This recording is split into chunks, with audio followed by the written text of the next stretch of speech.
Mister యమ ధర్మరాజా, ఈ రాజాసాబ్ రాజాజ్ఞ ఇది. నువ్వు శీఘ్రముగా భూలోకమునకు రావాలే.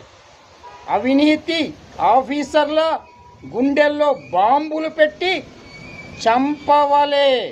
పేదవాడి రక్తాన్ని పీలుస్తూ లంచాలు గుంజుతున్న అవినీతి ఆఫీసర్లను శీఘ్రముగా చంపవలే. అర్థమైనదా? పేషెంట్లు తమ బాధలతో హాస్పిటళ్లకు వస్తే కొందరు డాక్టర్లు కిడ్నీలు కోసి అమ్ముకుంటున్నారు. అలాంటి డాక్టర్లను కూడా శీఘ్రముగా చంపవలే. ఇది ఈ రాజాసాబ్ ఆజ్ఞ. నువ్వెందులకు ఆలస్యము చేయుచున్నావు? యమ ధర్మరాజా, శీఘ్రముగా చంపవలే.